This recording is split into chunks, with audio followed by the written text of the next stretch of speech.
Oh, for the OTs, no. Oh, okay. Yeah, but you should know this. I do want to know. Yeah, no. I just thought, so, you know, I teach at University of St. Augustine, and that's like a typical, like, the students like have to know everything, but they just wanna know what's on the skills check. So they'll be like, oh, and I just pictured you like, just throwing your phone, going, no, I don't need a record. Like, so like, we try to like beat it into them, like, just cause it's not on a freaking skills check, doesn't mean you don't have to know it, because in the clinic, you're gonna have to show this stuff to your CI and actually a stranger, a human being that actually needs your help is gonna benefit from this. Anyway, all right, lift up, L1, L2, 10 seconds, 10 seconds. I usually do left and right, just so I can compare in the moment. But if your patient doesn't allow you, you might want to just do the left side and the right side. But the best is just to go left, right, left, right, left, right. Okay, that's L1, 2. Extend your knee for me. L3, L3. Bring your foot up. L4. Okay, high-low would be better. I was kind of bending over a lot, but that's fine.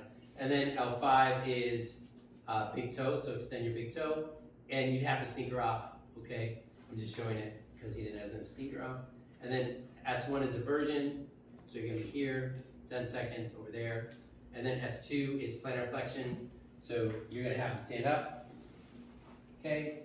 If they can tolerate it, one leg, you're gonna stand on one leg, and you're just gonna heel raise with me. Okay, you can hold my hands here. Okay, they should be able to do 20 of those, okay, each side. Obviously, if they're older, you know, use your judgment to your point earlier. You gotta look at their fitness level and see where they're at. So what are we doing with myotones? Let's just take a step back, get the 30,000 foot view. You're looking for weakness, not pain.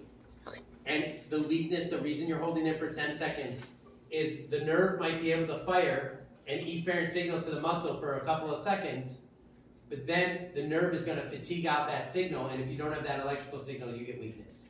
So you get weakness for two reasons: muscle atrophy, so you don't have enough protein in the muscle, and then the second reason is, in no particular order, another reason is that the electrical signal is either cut off or diminished. Myotones is looking for a diminished signal. If he's got hip flexor weakness and he's atrophied, like just from sedentary lifestyle, that doesn't mean it's myotones. Myotones means you know it's, or you suspect a nervous compromise, nervous tissue compromise. And usually it's at the spinal cord level. It's not a peripheral nerve. That's why it's not usually, it's not. Myotones is testing the nerve root. So that's why with some of these, you're looking for weakness in a bunch of different motions or muscles. Okay? That's why you can check wrist extension with elbow flexion for C7 as example, or C6 as one example. Okay? And then like if you did have a C6 nerve root issue, there would be you might pick up a little bit of weakness in other motions as well. So, but the myotone, the primary myotome are the ones we did. And in this one, again, hip flexion L1, 2, extension L3, dorsiflexion L4, first toe extension L5, eversion S1 as eversion is S1 and plantar flexion S2. So,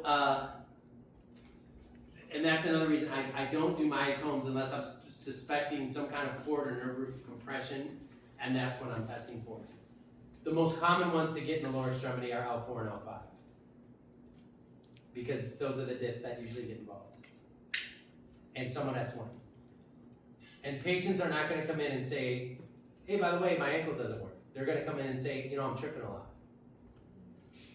Okay, and that should be something that, or I feel unbalanced. Or they'll say, my foot, you know, I was walking for like 10 minutes and then my foot just didn't work. Like almost felt like I was gonna roll my ankle. So they'll explain it that way, okay? And that's when you should get suspicious. Think of underlying pathologies. So on older patients, you're thinking spinal stenosis. On younger patients, you're thinking disc herniation, okay?